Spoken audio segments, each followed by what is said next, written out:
on C-SPAN tonight. We're going live to the House. Members are coming in for 3 votes on bills on renaming post offices. 112. Without objection, pursuant to Clause 8 of Rule 20, proceedings will resume on motions to suspend the rules previously postponed. Votes will be taken in the following order: S. 1412, H.R. 298, and H.R. 2422, each by the yea and nays. The first electronic vote will be conducted as a 15-minute vote. Remaining electronic votes will be conducted as 5-minute votes. Unfinished business is the vote on the motion of the gentleman from Texas, Mr. Farrant-Hole, to suspend the rules and pass S. 1412, on which the yeas and nays are ordered. The clerk will report the title of the bill. Senate 1412, an act to designate the facility of the United States Postal Service located at 462 Washington Street, Woburn, Massachusetts, as the Officer John McGuire Post Office. The question is, will the House suspend the rules and pass the bill? Members will record their votes by electronic device, and this is a 15-minute vote. 3 votes this evening. This vote on naming a post office in Woburn, Massachusetts. The Supreme Court agreed today to hear a challenge to the 2010 health care law. Oral arguments are expected by March, with a decision in the summer before the 2012 presidential election. The New York Times writes that the court's decision to step in had been expected, but today's order answered many questions about just how the case would proceed. The court scheduled 5.5 hours of argument instead of the usual 1, a testament to the importance of the case. Appeals from 3 courts have been vying for the justice's attention. The Supreme Court agreed to hear appeals from just 1 decision from the U.S. Court of Appeals for the 11th Circuit in Atlanta. We'll have more on the Supreme Court hearing the case and a little later in this vote. The House Rules Committee is meeting live right now about a measure allowing concealed handguns approved in one state to be carried into other states. It's live on C-SPAN 3. The full House is expected to vote on the measure later this week. Here's an exchange from a little earlier in the meeting, starting with the sponsor of the legislation, Republican Congressman Lamar Smith.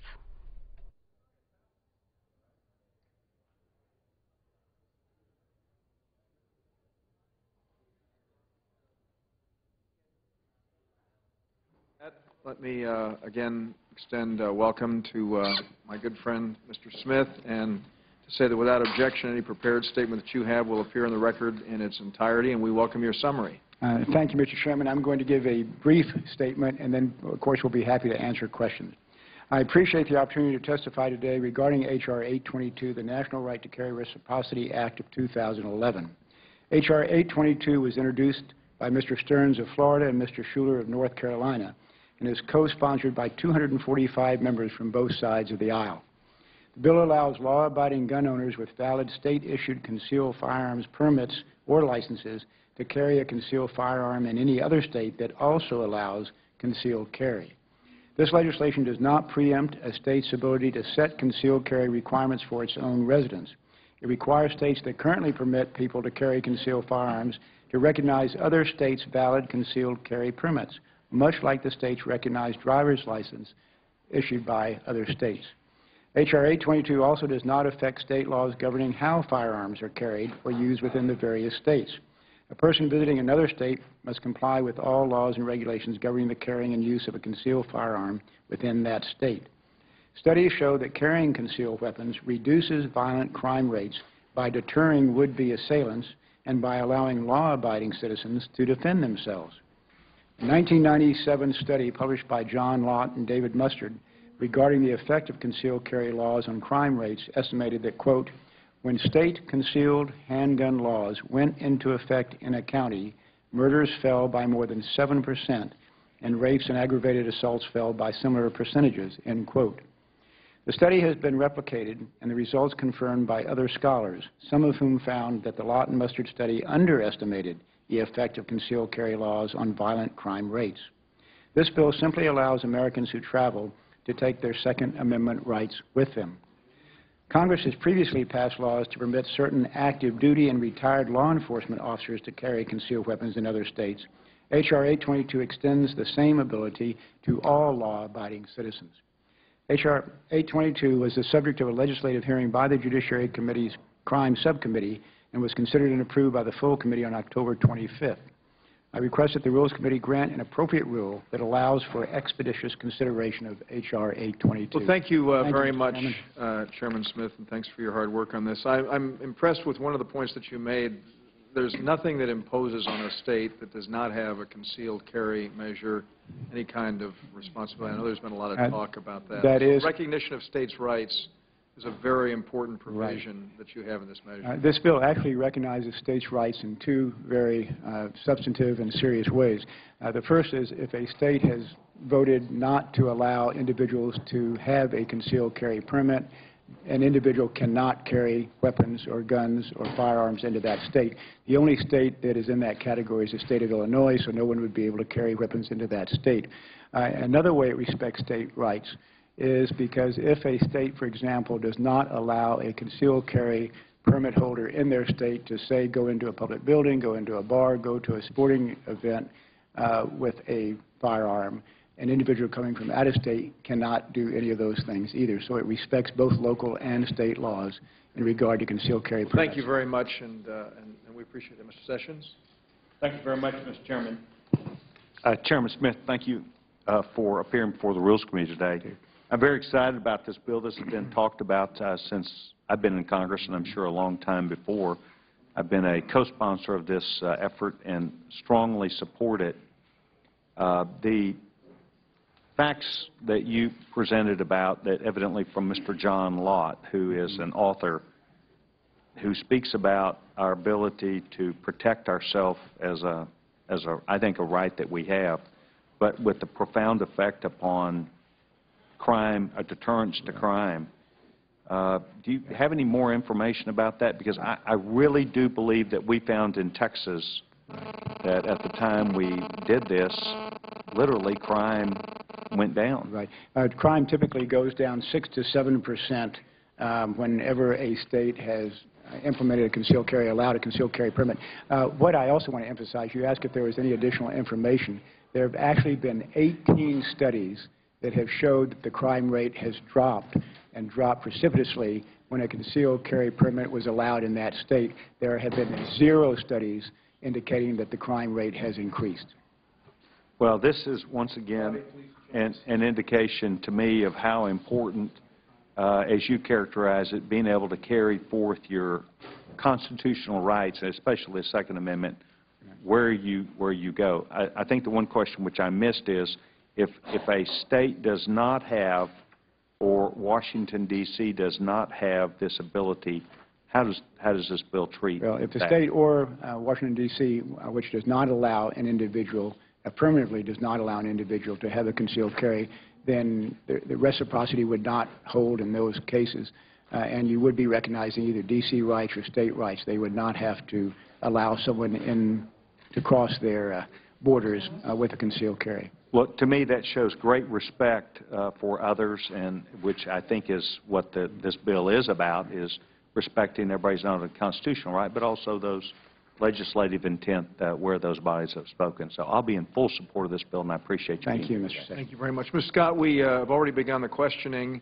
If you'd like to offer some comments. I would just ask for my statement to be placed in the record. It'll be included in the record without objection. Follow up this question. Did I understand him to say that if you have an out-of-state permit and go in another state, you have to comply with the regulations in that state, even though you're not entitled to a permit in that state?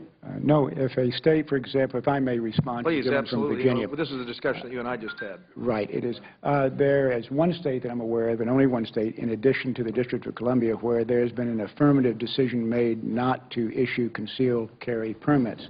And under this bill, you would not be allowed to take firearms into those jurisdictions. That's correct. But if you live in one state and are not qualified to get a concealed weapons permit in your state and want to go to another state to get a concealed weapons permit, you can use that concealed weapons permit anywhere except your home state. You can run around the country even though you are not entitled to get a permit, and even though the state you go to wouldn't let you get a concealed permit because of convictions you've got or some other reason.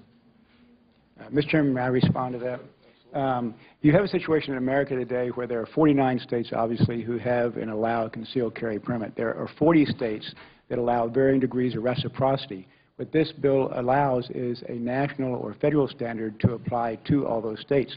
Now, to repeat what I've just said and then to get more to the subject at hand, if a state says, for example, to its own residents that you cannot, if you have a concealed carry permit, go into a public place, it might be a school, it might be a public building or whatever, you are still not allowed to go into those buildings if you're coming from out of state.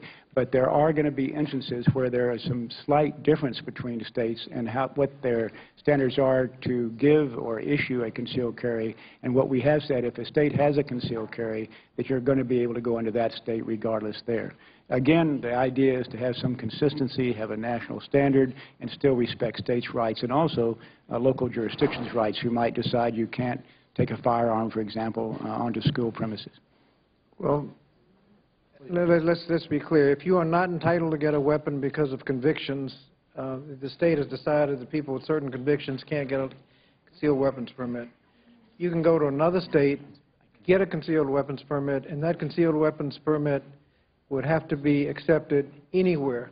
Even though if you're in Virginia, you can go to Utah, get a concealed weapons permit, and I can go all over North Carolina and couldn't have got, with a concealed weapons permit, carrying a concealed weapons, where I was not able to get a concealed weapons permit in Virginia, and North Carolina wouldn't allow me to get a concealed weapons permit because of certain convictions or other kinds of problems.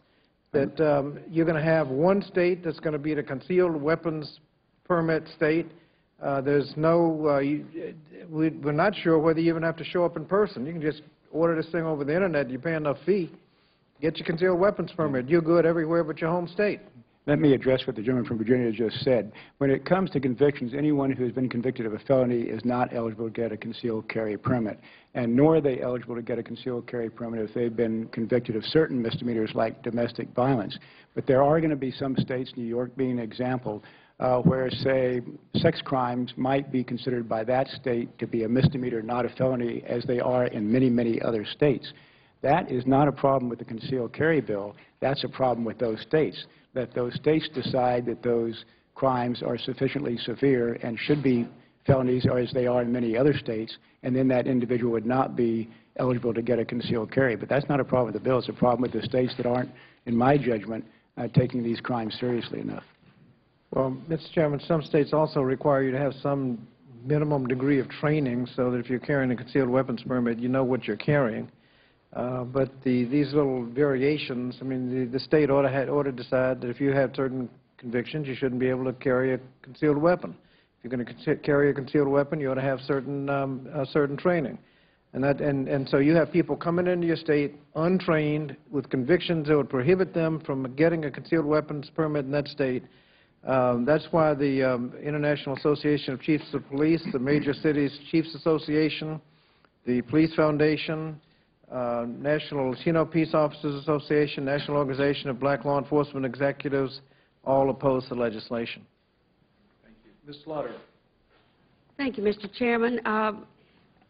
In response to what you just said, Mr. Scott, when Dr. Teller was killed in church, we did some study with CRS in our office to see what most of us have grown up always believing was a sanctuary, a religious building, is no longer that. And the number of people who were killed during church services or in any kind of religious service were really quite appalling to us. The number of law enforcement people killed in the line of duty has increased exponentially. I'm not happy to see this bill here. It continues this fact we're absolutely not going to do anything on this House about creating jobs anywhere. But New York, let me just speak about my own state here for a minute. New York bars persons convicted of sex crimes from carrying and possessing a gun, but this bill will override that? I'm sorry? New York prohibits people convicted of sex crimes from carrying weapons. Does this bill It will depend on the level of the sex crime. If there are felonies, the law would not allow those individuals to get concealed carry. Well, if you can get the concealed weapons permit in your home state, you could bring it into New York, and the concealed weapons permit is good, notwithstanding the fact that New York had a different idea. Do I understand from what you said, if you live in New York and you go to Utah, if we use that for the example that you brought up, and get a concealed weapon permit, you can go back to New York? You can't come back to your home state, but you can go to any other state with that concealed weapons permit. One of the things, too, is that New York denies firearm permits to persons with domestic violence incidents. 14 states require good moral character. That's all overridden here as well, is it not? This would allow a domestic violence abuser to cross state lines and kill somebody. No, in the case of, if I may respond, if there is a domestic violence misdemeanor, it is prohibited. They are prohibited from getting a concealed carry, as well as with a number of felonies. But I want to go back to the point made just a minute ago. I don't consider it the fault of the legislation that states have decided that some crimes are not serious enough to be considered felonies. If the state that you are from decides that some sex crime only can be determined to be a misdemeanor, I don't think so. And in many cases, that's the case in New York, but I can't explain why or how, but if they don't want someone to come into that state, all they have to do is say that those crimes are of a more serious nature of felony. Well, the New York Times this morning had a lengthy article going several pages of numbers of felons throughout the country, many of them with mental problems and serious other things, and how easy it was for them to regain their gun permits. And I really want to recommend everybody that you look at that. But I think what bothers me most, and Frank, I'd like to ask unanimous consent to put that in the record. Without objection, will be included in the record. Thank you. Our colleague was grievously wounded here about 10 months ago, shot in the head. And by all accounts, a man who was a superb federal justice was shot to death there. A little 9-year-old girl who only wanted to go see her congresswoman was killed. Federal employees were killed. Were these individuals killed by those who were... With Gabby Gifford. I'm sorry? Gabrielle Gifford. Right. But she's been shot. They were not injured or killed or maimed by, I'm assuming by an individual with a concealed carry permit, I don't believe. I'm assuming that he did not walk out there with those guns blazing out of the store. But those are interesting statistics, but they're relevant to this bill. Look, dead is dead, Mr. Smith, and I'll tell you... That has nothing to do with concealed carry. Well, let me explain this to you. When you want everybody to have a gun... No, I don't want everybody... No, that's not that's an inaccurate statement for you to say that. Do not put words in my mouth. I do not want everybody to have a gun. That should be clear from my opening statement. But everybody has one. They're not dead. Not everybody has a gun either. Somebody, right? Not everybody has a gun. Not everybody should have a gun. What is troubling to me is the Second Amendment right. We're talking about a concealed carry permit here. We're not talking about other crimes, I want to make this statement because it's important for me. I want to say this. The rights given to, but frankly, I've never agreed with that. I believe that the well-regulated militia, which was headed up by General Daniel Morgan in the Revolutionary War and consisted of people who fought from the prairies and brought their both guns and shot and then went back home with them, I believe that's what the Second Amendment is. But in any case, what amendment protects that little girl and that judge and Gabby Gifford and her staff? What are they supposed to do? If the rights of the gun toter are more important than their right to go to the grocery store and to go back home, amendment to the Constitution, are we supposed to learn to dodge bullets? Or are we all supposed to wear bulletproof garb? What do we do? What do the rest of us do? With all respect, we're here talking about a concealed carry It's all part permit. of the same package. If you're in favor of gun control, that's a different issue. You're entitled to your opinion, is all I can tell you. Well, I think it's all the same piece, the same package, and I'm sure that I'm with law enforcement on this. Yeah. I certainly understand, but I don't know why. You might want to prohibit all guns. I don't know if you want to prohibit all guns or not, because that's sort of the natural result of the kind of policy you're describing. I don't agree with that, but that's not why we're here. If you want to permit all guns, that's your opinion. You're entitled to it. No, I sure don't. I want to, frankly, I don't think it does us any good to have so many citizens killed Well, I don't like people being killed. if you want to prohibit all guns, that's up to you, but that's If they can't even that go subject to of their gun place of control worship with any goes idea of beyond safety. this bill right here. And I think anybody who would ever allow anybody carrying concealed weapons into a bar, in the first place, I don't know what in the world They don't have to. If a jurisdiction prohibits that, if a state prohibits that, if a city prohibits that, an individual with concealed carry permit cannot go into that bar, cannot go into that public building. Well, I still would like to know if we couldn't get ourselves an amendment to the Constitution that would protect those of us who really go about our daily business with some possibility that we could get home from work or that we could go see our congressperson without fear of being shot to death. Maybe we ought to really start to work on something like that to see what we can do. Obviously, I think that people who get these gun permits, many of them who commit heinous crimes. If you want to reduce crime in America, if you want to reduce violent crime, then you would support a wider use of concealed carry because demonstrably it has reduced crime. I don't see that, and I don't see that in I'll give you 18. country. I'll give you 18. So awful with this wild 18 studies have shown that it reduces crime. There's not a single study that says it's increased crime. Well, I sure am not going to take that on any kind of faith. Okay. Well. Because that certainly doesn't coincide with anything I've seen anywhere. Thank you, Mr. The House Rules Committee just adjourned its meeting on Capitol Hill. The full House is expected to vote on the concealed handguns measure later this week. Again, the Supreme Court said today that the justices will hear oral argument in the lawsuit brought by 26 states and the National Federation of Independent Business, which says Congress exceeded its power by requiring most Americans to buy health insurance starting in 2014. The justices will hear 5.5 hours of oral arguments. Politico writes about how it breaks down. The justices will hear 2 hours of argument on whether the law's requirement to buy insurance is constitutional. They'll spend another 90 minutes arguing which pieces of the law should be struck if the mandate falls. They'll devote an hour to the Anti-Injunction Act, which says that consumers cannot challenge a tax law until they have to pay for it. And the court will also review the law's Medicaid expansion for an hour. Those oral arguments are expected to happen by March, with the decision from the Supreme Court in the summer.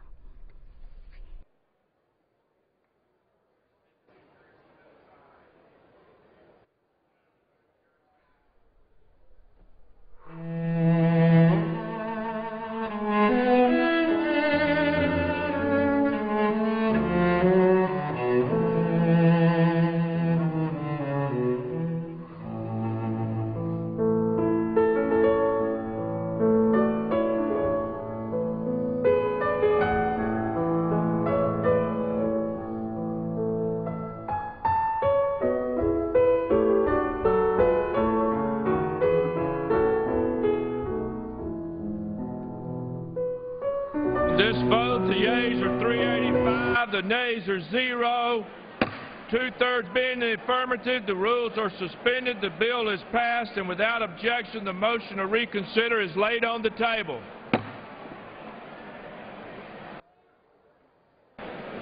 The unfinished business is the vote on the motion by the gentleman from Texas, Mr. Farenthold, to suspend the rules and pass H.R. 298, on which the yeas and nays are ordered. The clerk will report the title of the bill. H.R. 298, a bill to designate the facility of the United States Postal Service located at 500 East Whitestone Boulevard in Cedar Park, Texas, as the Army Specialist Matthew Troy Morris Post Office Building. The question is, will the House suspend the rules and pass the bill? Members will record their votes by electronic device, and this is a 5-minute vote.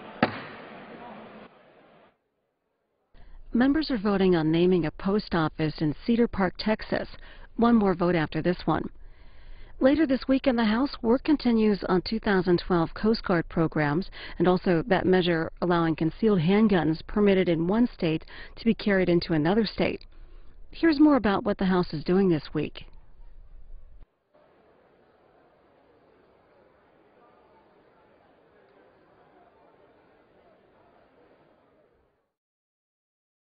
Russell Berman, a staff writer for The Hill.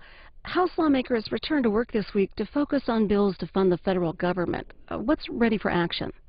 Well, it's going to be a busy week in the House as they head toward their Thanksgiving break. They're going to be, the House Republicans and the Conference Committee is going to be unveiling what is known as a minibus, a collection of appropriations bills that's expected late tonight, which would set it up for a vote in the House later this week. That will also include a short-term continuing resolution to fund the rest of the government through December 16th to give them time to work on the appropriations bills that have not yet passed the House and Senate. First, what bills are going to be covered in this conference agreement, that first minibus? Well, it's going to be the Department of Agriculture, Transportation, Housing and Urban Development, Commerce, and Justice.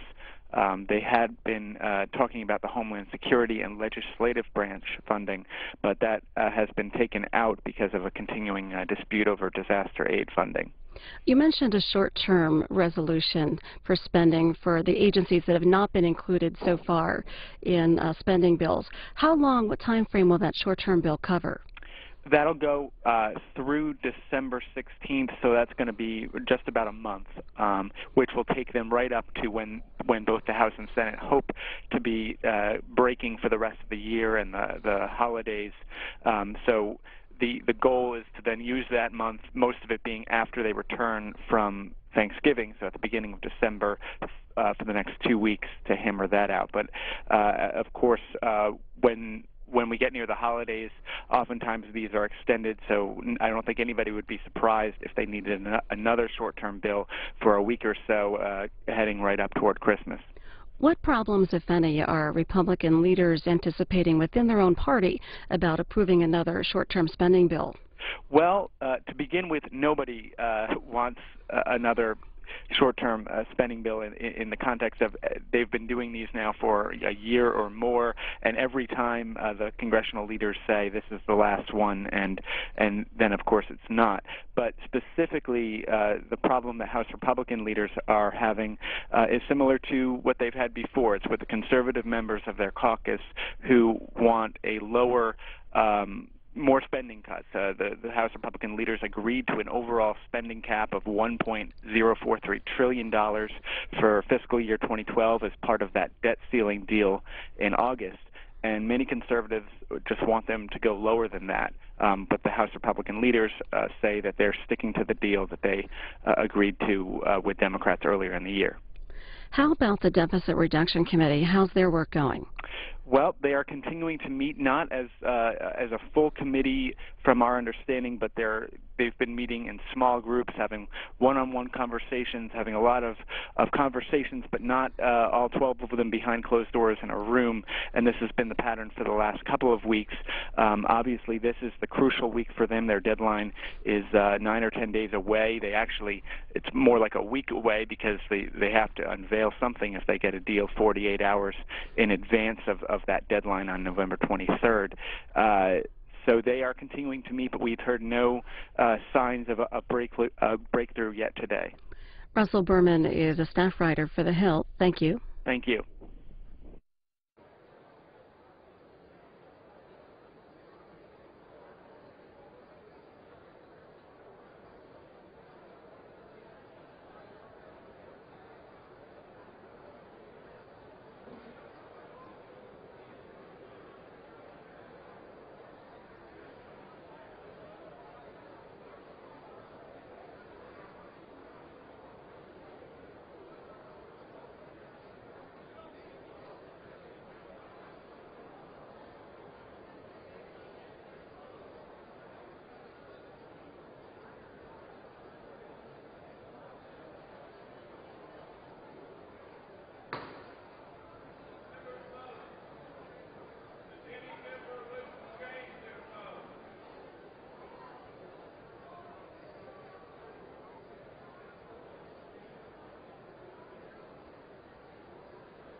On this vote, the yeas are 388. Aye.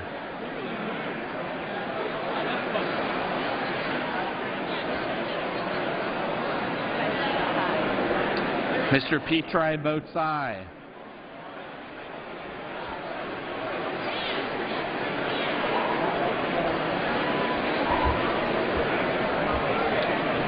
Ms. Bass of California.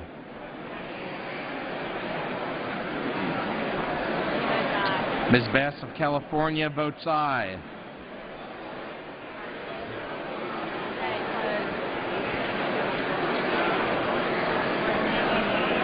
On this vote, the yeas are 391, the nays are 0, 2/3 being in the affirmative. The rules are suspended.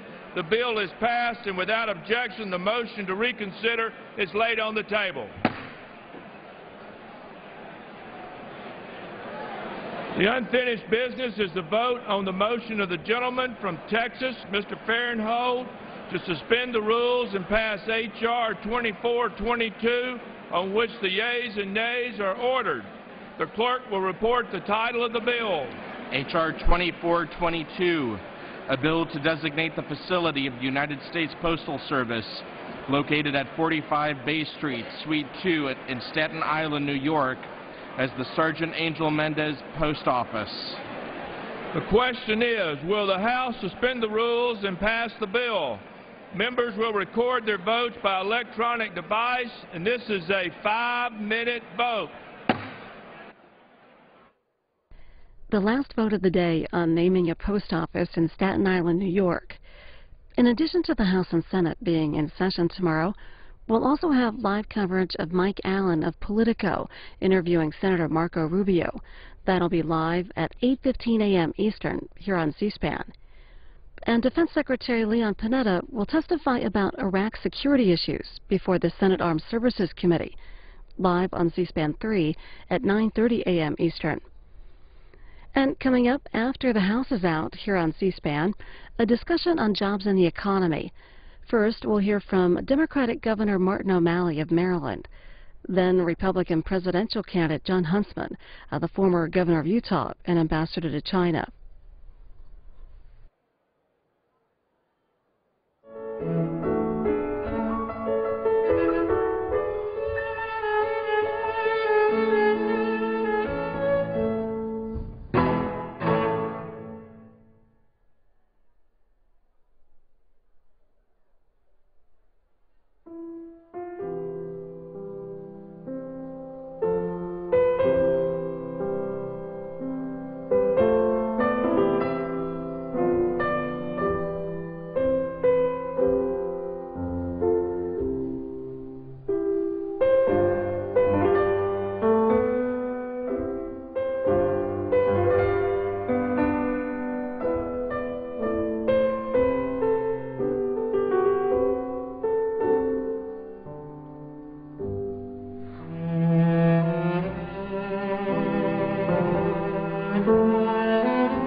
yeas are 0, 2/3 being in the affirmative. The rules are suspended. The bill is passed, and without objection, the motion to reconsider is laid on the table.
Okay, I've never actually been.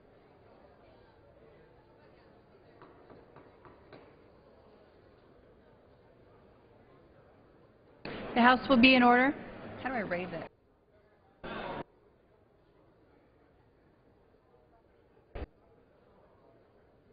There we go. The House will be in order.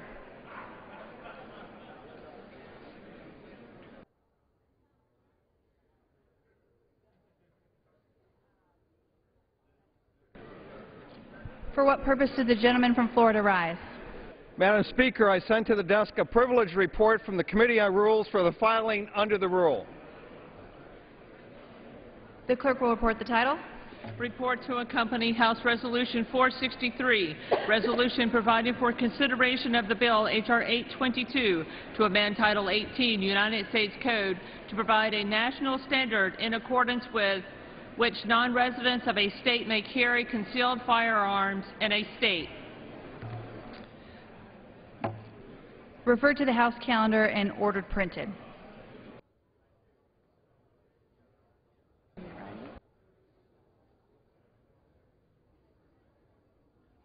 The Chair will entertain requests for 1-minute speeches. For what purpose does the gentleman from Texas rise?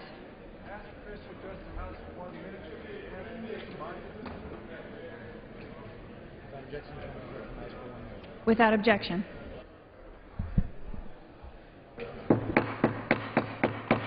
The gentleman will suspend. The House will be in order. Will members please take their conversations off the House floor?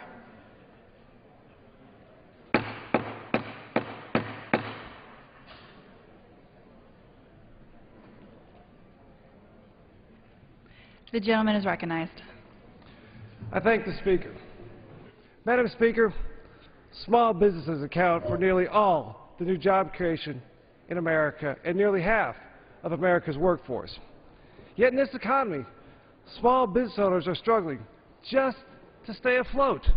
Most small businesses file taxes as individuals, so any tax hike, like the one proposed by the White House, or the expiration of previous tax cuts will kill growth in American jobs. We need a simpler tax code. Our current tax code is so complex that America's businesses spend roughly $74 an hour on paperwork for compliance. That's real money, money that could give jobs to thousands of Americans struggling to take care of their families. House Republicans have a plan to fix the tax code to help job creators by giving them more time, more money, and more resources to invest in expansion and job creation. Madam Speaker, America's job creators deserve a simpler and more equitable tax system, and House Republicans plan to give them exactly what they deserve. I yield back. The gentleman's time has expired.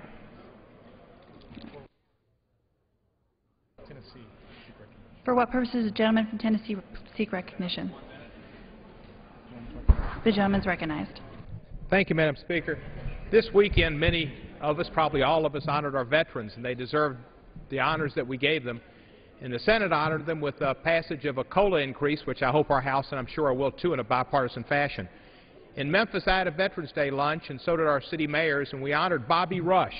Not the Bobby Rush of the United States Congress, but Bobby Rush, the great blues guitarist, singer, and guitar player. A blues legend in Memphis who has done much to honor veterans throughout this country. Bobby Rush, who's been the international ambassador of the blues, named by the state of Tennessee, has traveled to Iraq, Kuwait, and Afghanistan to perform for our troops. And he holds an annual Red, White, and Blues Day Jam in Memphis to honor our veterans. When he visited Iraq, Bobby Rush said, "I was just overwhelmed to witness the very real level of commitment and sacrifice they go through so that people like me and you can live our lives without feeling threatened. It is something that must not be forgotten or taken for granted." So as I did in Memphis last weekend, and I do again today, I thank our veterans and I thank Bobby Rush for taking his talents to entertain our troops and to honor our veterans and to be a great American. Madam Speaker, I yield back the remainder of my time. Gentleman's time has expired. For what purpose does the gentleman from Minnesota rise? One moment. The House will be in order. Will members please take their conversations off the House floor? Thank you. Gentleman is recognized. Thank you, Madam Speaker. I rise today for the 44,030 Americans who will be diagnosed with pancreatic cancer this year, and also for the 600 Minnesotans in my own community who sadly lost their life in this fight against this devastating disease in 2010. November is Pancreatic Cancer Awareness Month, and this little understood disease is the #4 killer in the United States, and the only one in the top 4 which does not have a known cure.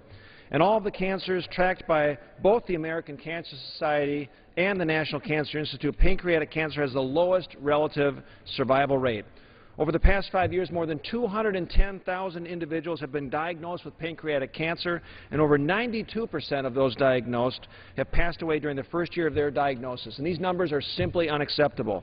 To help find a cure, researchers must have the tools they need to learn more about this disease. That's why I've supported legislation that provides funding for assistance and education around pancreatic cancer across our country. Madam Speaker, pancreatic cancer is one of the few cancers for which survival rates have not improved substantially over the past 40 years. By volunteering, supporting, and research, we can do a lot to defeat this debilitating disease. And I yield back. The gentleman yields back. For what purpose does the gentlelady from Texas rise? So ordered. Madam Speaker, thank you so very much. I apologize for my raspy voice, but my passion for standing up overrules my voice. I am speechless, combined with outrage and anguish over the little boys that have been sexually abused.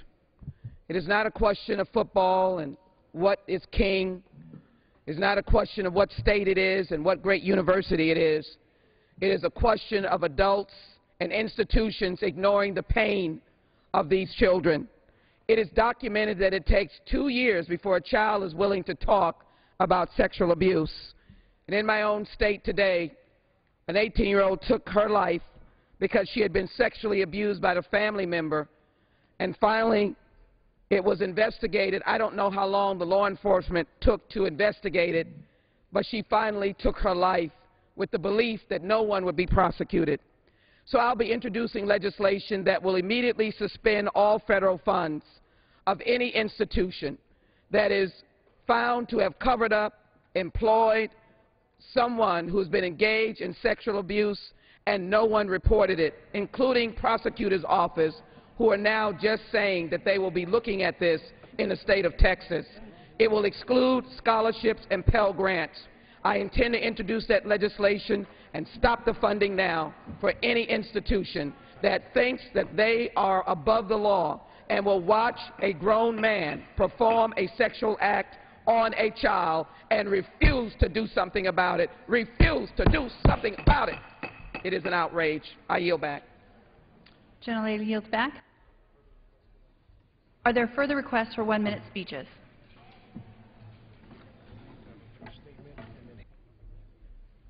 The Chair lays before the House the following personal requests. Leave of absence requested for Mr. Culberson of Texas for today and Mr. Poe of Texas for today. Without objection, the requests are granted.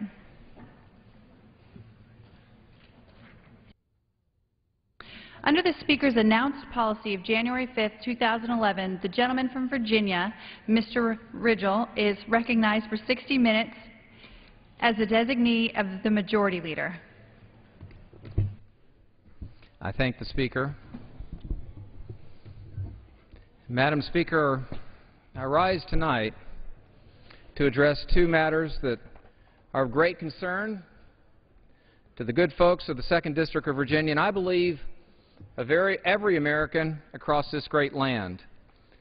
And those two issues are these: job creation and why is our Congress so dysfunctional. And as a business person with a lifetime of experience in creating jobs and fixing things, I really want to emphasize the practical solutions that I think we can bring to bear on these two important issues. You know, I don't think, Madam Speaker, that there is a family in America that's not been affected in some way or another by this painful economy. Unemployment continues to hover around 9%. My wife Terry and I have two dear families in our lives who have lost their business because of the economy and how difficult things are. They're small businesses. We watched them and walked with them through as they had to file bankruptcy and let go their employees. And, Madam Speaker, the problem is particularly acute in our black community, black men. The unemployment rate is over 19%. This should grieve every American and command our full attention. Madam Speaker, this is my first elected office. I've been up here about 10.5 months or so, but I've had about 30 years of experience in job creation. The first business that my wife and I started when I was 22 years old was a cleaning business. And we started it because we had more money going out than we had coming in. And I had a couple of options, and it seemed like the best one was to start a small business, and we did, a cleaning business. We hired two people. Terry hired me, and I hired her. And that's how we got started. And I know and I fully understand what an entrepreneur, a small business owner, or a potential small business owner experiences when they're trying to put capital at risk to get what I refer to as an entrepreneurial return. I know that healthy fear that really inspires you to work long hours. We'd call it key to key. Open your business and close your business at night. I know the great joy of being able to say to someone these wonderful words: "You're hired." I also know what it's like to sit down with a banker, a good friend, a person who stood by us in difficult times, but yet they come to the end and they say, "Scott, I can't help you," meaning they can't approve a critical loan. I understand what that's like. And, you know, it all revolves around whether you own a big business or a small business. There's something in common, and that is every business has a financial statement, an income statement. And if we look at the income statement, that document that is being looked at by entrepreneurs across America, and we start at the top, and you just go down line by line, and you see the intersection of what we're doing here in Congress and our federal government. You see the intersection of the actions that we're taking with each line on a financial statement. I'd submit, Madam Speaker, that the evidence is clear, that the steps that we're taking in this Congress, and, well, at least on our side, I believe the Republicans were taking the right steps, but the cumulative effect of what's taking place in this chamber and in the Senate and in the White House has made it ever more difficult for the American entrepreneur to make it, to give them a reasonable expectation that they could achieve what we refer to as an entrepreneurial profit. Listen, if a person's okay with a 2% return or 1% return, they'll just leave their money where it is. It takes a lot of courage, I think, for a person to put a second mortgage on their home, to call a family member to borrow money or save up over years and maybe put $15,000 at risk. They have to be able to earn a better return than that. And in doing so, they'll start to hire people. Now let's just take a look. Let's just take a look at a basic job creator's financial statement. Now, it may look slightly different from one industry or one business to another, but it always starts out at the top with this category right here, sales. Nothing happens until you sell something. Now, it could be anything. It could be cupcakes, like some wonderful entrepreneurs in our district. It could be automobiles. It could be homes. It can be energy and those companies that supply and help us become more energy independent. Now let's look at this critical area. We have over $500 billion a year that is flowing out of our country, capital that should be circulating within America. Is it here? No. It's going outside of this country to folks like Hugo Chavez. They do not share our values, and we are funding them because of our failure. Republicans, Democrats, year after year after year, failing to move this great country toward energy independence. It is hurting us, Madam Speaker. Recently, I stood and clapped for our President as he walked in this chamber. And I listened intently. On September the 8th, he drew us together as Congress and said, I have a bold message for you.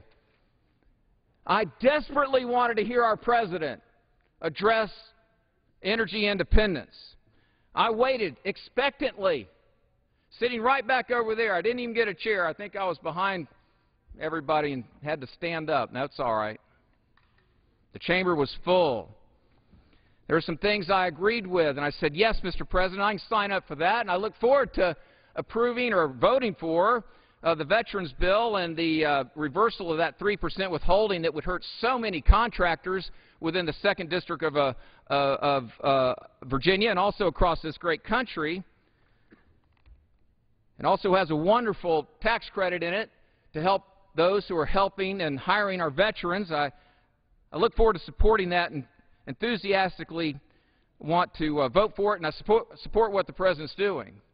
But absent in his remarks, 4,134 word address to Congress, was the word energy. Certainly absent was the phrase energy independence. This is a tragic mistake. It hurts America. It hurts employment in the 2nd Congressional District of Virginia and across this great land. We have so much opportunity to put folks at work with great paying jobs. I'm talking about $70,000 and $80,000 a year jobs. Some of them will pay even more. Good paying jobs. We have the great potential. And if there were any question about where the President stands on this issue, he made it abundantly clear this week. Last week, rather, he said nothing off the coast of Virginia. The energy resources that are there will be locked up, while residents of the 2nd District are hurting because they don't have employment opportunities. Madam Speaker, I would submit that our pain in America is largely self-inflicted. We are regulating ourselves out of our prosperity at every opportunity. It's wrong. We can and we should take a different direction. Let's look at the expenses faced by our small business owners. I just hit one area of sales. I could have gone a lot longer on that. Let's just go down to some of these expenses that we see here. Interest. Well, interest rates are extraordinarily low right now. I'd say that's a positive thing. It's only because there's a near collapse of confidence in the European economy. That's why folks are still rushing over here to America, driving down interest rates. Do not be fooled. That will not sustain itself. There is a risk, and I would say it's backed by the evidence, that folks ought to be mindful that interest rates can go up, and I think likely will. You know, when I talk to the bankers in our area, I'm not talking about the big shots in New York. I'm talking about homegrown banks, our neighbors, our friends, small banks, the ones that sponsor the little leagues. They say, Scott, listen, we're not hiring account executives to go out and meet with your business and other small and medium-sized businesses. We're hiring regulatory analysts just to deal with what's coming at us from Dodd-Frank. Had the president of a local bank tell me the other day, he said, Scott, he said, listen, we're getting out of this line and this line of business because we just can't handle the regulatory burden. Now, I am not a no-regulation person. I hate to disappoint my libertarian friends, but I'm not a libertarian. I have a libertarian streak in me, but I'm not a libertarian. There is a proper role for government, and indeed an essential role for government. I am for wiser, smarter, lighter regulations that will free up the greatest job-producing engine the world's ever known, the American entrepreneur. Let's look right here. We've covered interest and even the availability of capital. We're paying banks a small interest rate, a small return on their money. The government is, but we're not requiring them to loan it out. It's really a bizarre situation, one that's hurting our ability to grow our economy. Look at health care. The Affordable Health Care Act if anything, it's exploded the degree of uncertainty. I do not know a fellow entrepreneur in my district who can tell me where their costs are going other than they're going up. The Affordable Health Care Act, which still is an evolving document as it becomes kind of fleshed out by the regulators, those who are writing all these regulations, it's a moving target. People just don't know where it's going. So we've got uncertainty there on health care. Look at legal fees. We are the only country in the world that runs about 2% of our gross domestic product in legal fees. We are a litigious society, and our laws encourage that. It's wrong, and it puts an unnecessary burden on the American entrepreneur. And let's pause for just a moment and kind of define the American entrepreneur just for a moment. I'm not talking about highly sophisticated folks and MBAs and all that. I'm talking about the moms and the dads and the young people who are starting businesses out of their home and relying on maybe some borrowed money from family or friends or a small second mortgage on their home if they own a home. These are the burdens that we're putting in their way that makes it more difficult to, again, get a return, an entrepreneurial return on their investment. Accounting services. I love the CPAs out there in our community, but they are having to deal with things, and for example, our tax code, that is incredibly complex and unnecessarily so. I have found in my 10.5 months here that the halls are filled with lobbyists. Now, some, I think, can provide us with good information, but some have only one mission, and that's just to find a strategic advantage for their industry or sector. And that is expressed in our tax code. And I, along with my colleagues, and I certainly can speak for my Republican colleagues, and I trust for my friends who are Democrats, we can, we must, we will simplify our tax code. You know, when I would sit down with our accountant every year as a small, medium-sized business owner, and my good friend David would say, well, here's the tax return, Scott. And I would go through it, and with even 25, 30 years of business experience, I'd say, David, I just don't understand this. I'm doing my very best to keep up with you. I just don't understand this. It is not right when an American wants to pay his or her fair share, whatever is expected and the law requires to pay, and there's not a person out there, including within the IRS, that can even confirm that you're paying it correctly. If you call the IRS and ask for guidance, that is no defense if you do it incorrectly. It's not right. EPA compliance at every turn. Look, we have a moral obligation to leave our children with clean air and clean water and clean soil. You know, I'm a recreational fisherman. Don't have much time to do that now. That's okay. But I used to go out to the 2nd and 3rd Island on the Chesapeake Bay Bridge Tunnel, and those in the 2nd District know where I'm talking about. And when the stripers are there and they're running, well, it's a fun evening. I never want to catch a striper that has a lesion. I have a great passion to make sure that we meet the deep obligation that we have to the next generation of Americans to be proper stewards of the environment. What I so often disagree with my friends who would profess to love the environment more than I do, which is something, frankly, I don't concede, is this. We are headed so often to the same place. Sometimes it's a matter of timing. Are we going to get there over 3 years, or can we stretch it out over 10 to 15 so that we can give industry a reasonable time to adjust?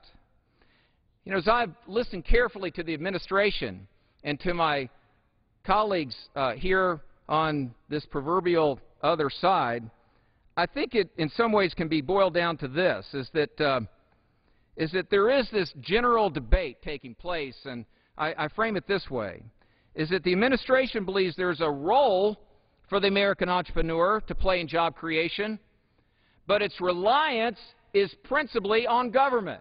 Its belief is principally in stimulus spending, that is, borrowing money to buy things through the government. I think the evidence of this is clear. The administration has doubled down in the jobs bill on a stimulus-driven mindset. Now, in sharp contrast, we, as Republicans, believe there is a role for government, a proper role for government, but our reliance is upon the American entrepreneur, the small business owner.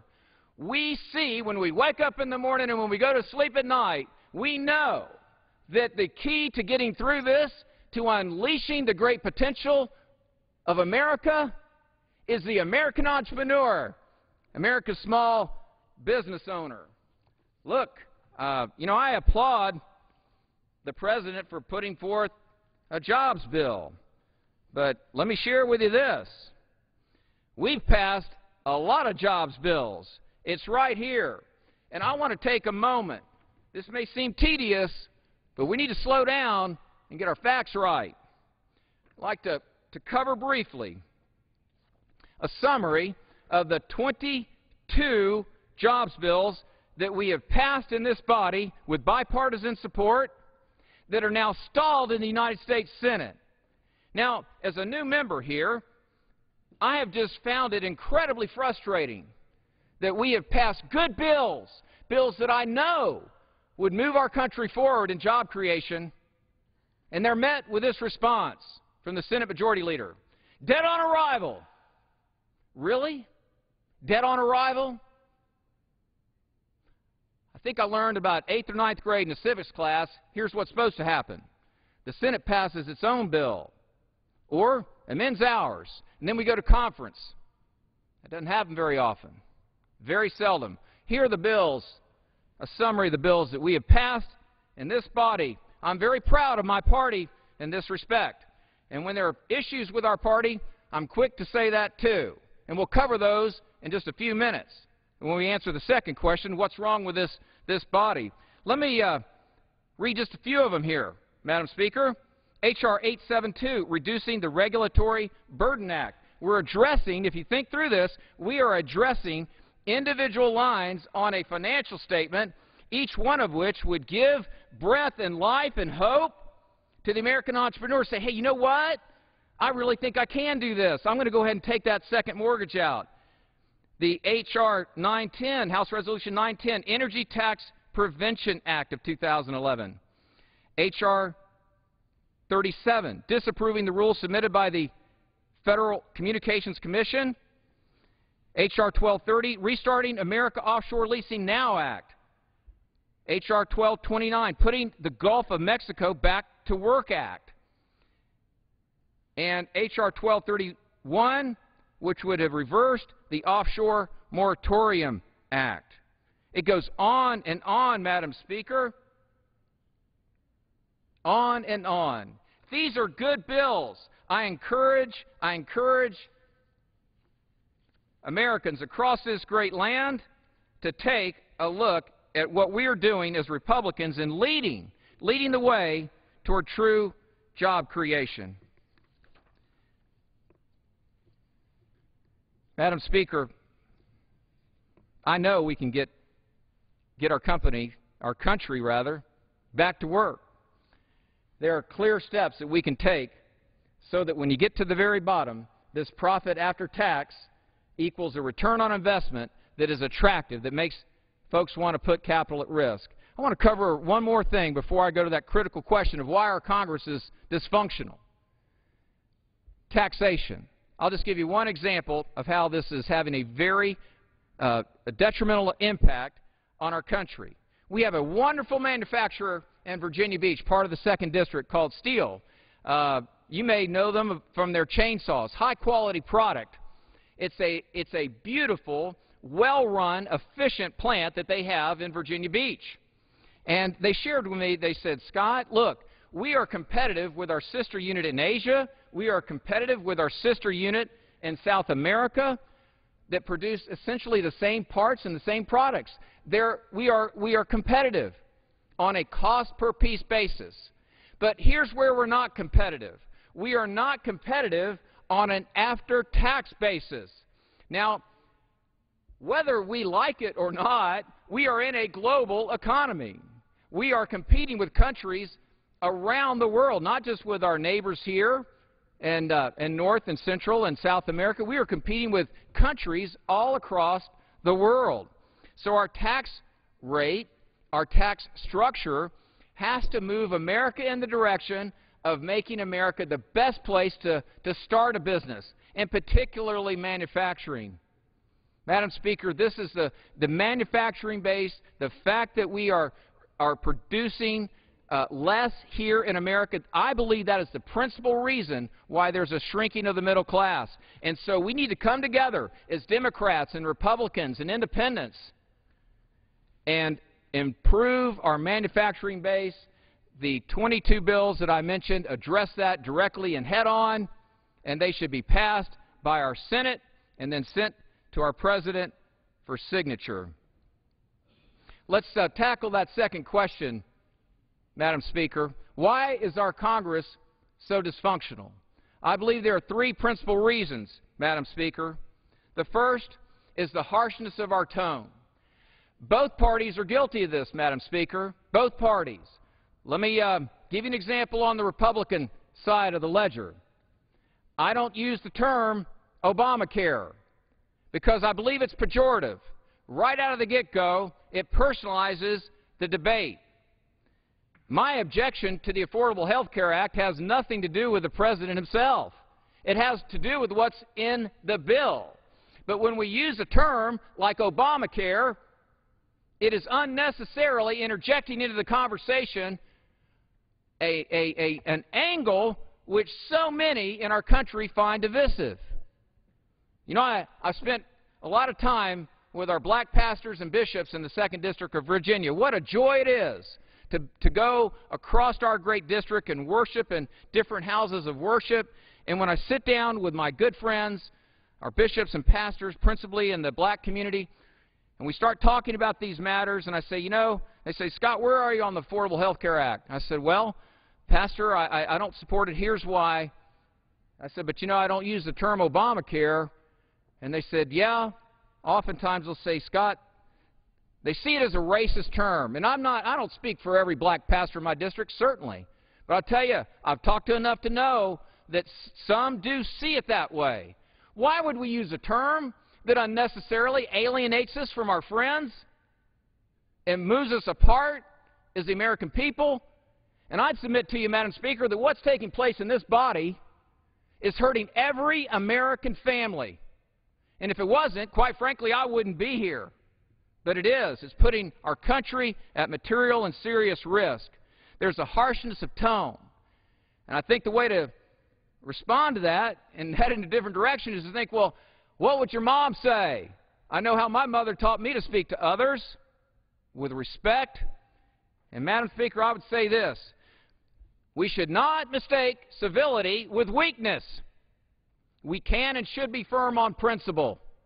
Civility is not an indication that one does not hold core values.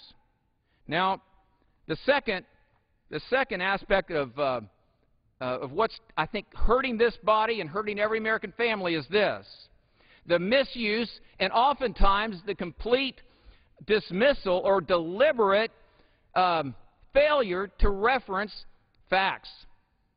I'm a business person. I don't know any other way to make a decision other than to first gather the facts.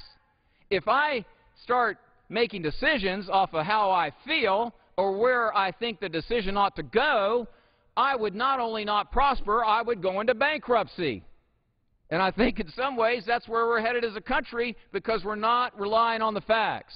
Let's take a couple here that just jump out at us. Now, I would say to my friends who are Democrats, let's consider this.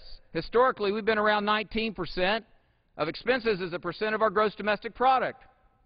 Right now, we're over 24.5%. This is putting America on a perilous course, and I believe it threatens our country in a fundamental way. Now, to my Republican colleagues, let's look at the other side.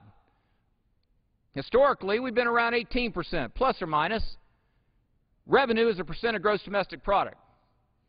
And right now, we're less than 15%. That, too, is a problem. Any Republican who will not admit to this or to confront it and discuss it head on is not dealing with reality. These are the numbers. It's not how you feel. It's where the numbers lead us. We need to be a leadership team here, a body that respects, seeks out, and is guided by the facts. You know, Madam Speaker, my colleague, who I respect very much, Representative Schweikert, he was down here one afternoon. I was watching him on C-SPAN. I was in my office and watching him, and he had a wonderful presentation. And what he did was he put into perspective, it was some time ago, probably 6 weeks or so, maybe 8, where he put in perspective this debate that was taking place, where there were some charges coming from our friends on the other side, and they were basically saying, you know, you're trying to crush Medicare on the backs of the poor, give oil breaks to oil companies. And he did this. He kind of broke it down. He said, okay, we're borrowing about $4.7 billion a day. Let's look at all tax cuts for all Americans. If you eliminated every single one of them, it'd be about 28 minutes out of that 24-hour day if every tax break was removed. And I'm certainly, you know, we'll walk through which ones we can support. 28 minutes of a 24-hour day could be addressed by these tax cuts. Tax incentives provided to oil companies amount to about 2.2 minutes under his calculation, and I'm quite confident in his math. So about 2.2 minutes out of a 24-hour day could be addressed by eliminating the tax cuts to oil companies. And the tax treatment for corporate jets, if you remember that discussion, is about 15 seconds of a 24-hour day. Yet in this body, right here, it was presented as either fix Medicare or eliminate these tax breaks, or hold on to them, rather. It was a false argument. I mean, you could agree to every single reversal, and we'd still be faced with an enormous fiscal challenge. It looks like, as we head in the days ahead, it looks like a ski slope. Our expenses look like a ski slope. And yet, our friends on the other side would present it as, well, all you have to do is basically eliminate these tax breaks and, you know, kind of a no-pain option. So I think, and both sides do this. You know, you look back, I targeted my own party on the first point of harshness. You know, I could give examples in each category of each party.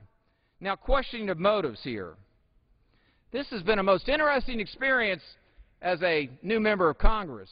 I have sat in this body right here and watched my colleagues, Democrat colleagues, stand up and with great bravado say, you don't care about the poor.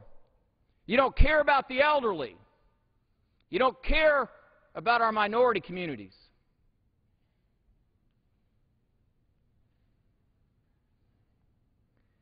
Madam Speaker, how can one judge another's heart? How can one judge another's intent? I would say to my Democrat colleagues, you may care as much about our environment, but you do not care more. You might care as much about the poor, but you do not care more. You might care as much about the poor, but you do not care more.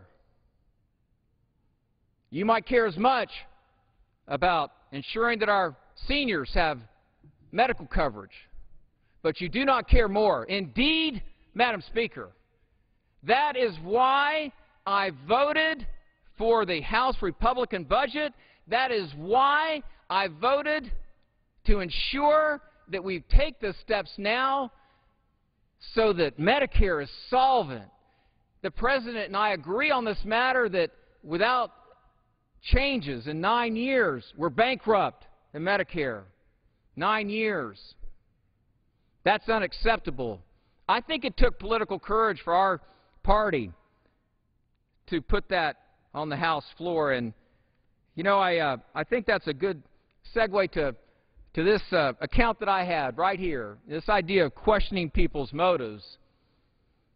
I was on my way to a Veterans of Foreign War, to a town hall with our fine veterans. I had the great privilege of representing, again, the 2nd Congressional District of Virginia. It has the highest concentration of veterans in the country.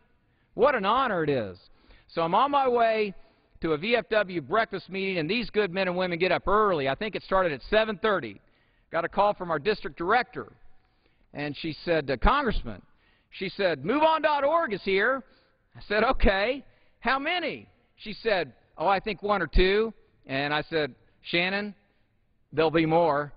And don't worry about it. We pulled up there, and the door to the entrance was quite far from where we were on the road. There was quite a distance in the parking lot, and there were a couple of protesters out there. I think by that time it was 3 or 4.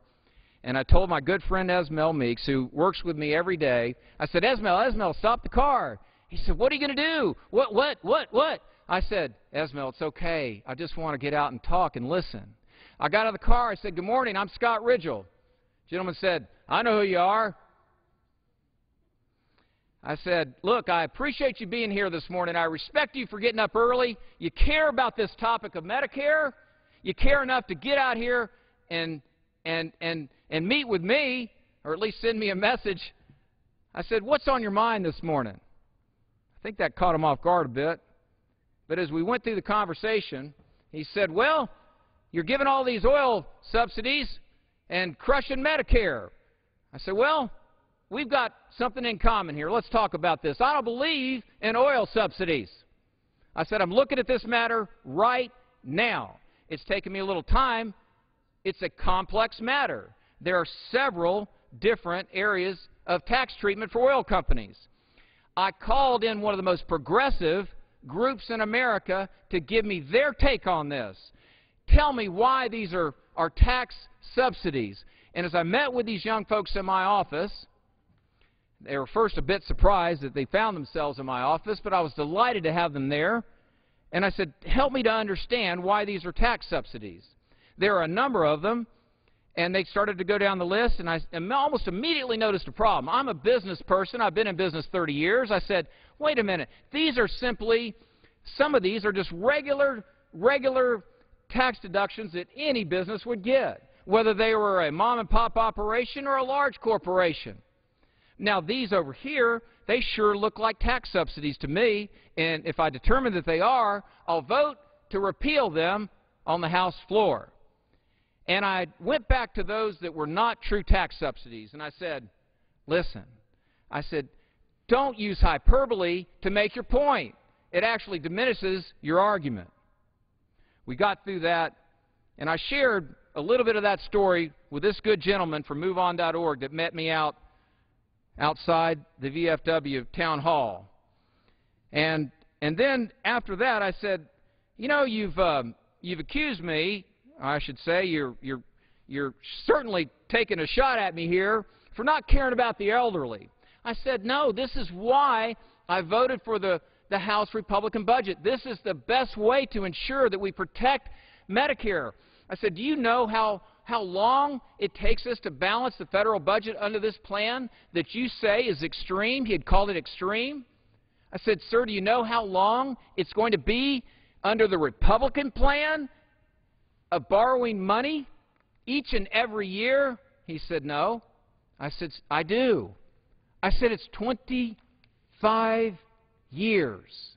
Under the plan that's called extreme, it's 25 years of continuous borrowing.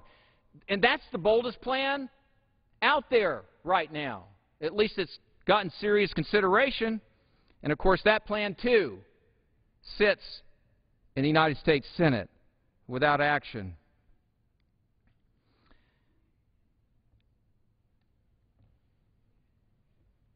In the 2nd Congressional District of Virginia, we are blessed with water.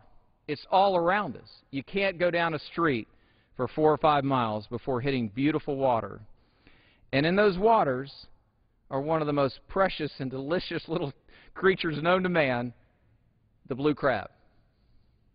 And if you're lucky, you can put a couple of chicken necks in a crab pot, throw it in just about any part of the Chesapeake Bay or one of the estuaries, and these little bodies of water and little creeks off the Chesapeake Bay that we're blessed with in the 2nd Congressional District, come back in about 4 or 5 days, and if you're lucky, you'll have 10 or 12 blue crabs in there. If you pull a blue crab up on the crab pot up onto the dock, as I've done many times, one thing is pretty striking about that. As you look at these crabs, they have no idea what their fate is, and they are just going at it. They are just, claws are flying. Occasionally a claw will be severed and pinched off, but they just keep fighting. They are oblivious to their fate. If they had any hope at all, what they would say is, hey, wait a minute. We're all in this together. This thing is not headed in a very good direction. And they'd say, listen, our only hope is when this man opens up that little trap door, we all got to rush him. And maybe a few of us at least will make our way back into the water. Maybe all of us. But our only hope is to do this together. Madam Speaker, I'd submit to you that in more ways than we might imagine, we are like crab pots, crabs in a crab pot. We're fighting each other. We're not making good decisions as a body. And it's putting us all at risk.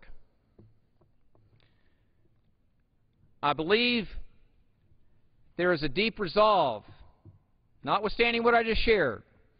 I believe there is a deep resolve among both parties. I trust and I pray that there is, because the matters before us are so great that there is a deep resolve to do the right thing, to listen to each other, to treat each other with respect, to watch the harshness of our language and our tone, to bring back a civility in our public discourse, to let the facts guide us to good decisions, to not question the motives of others. This will bring us together. And yet we know that there will still be spirited debate.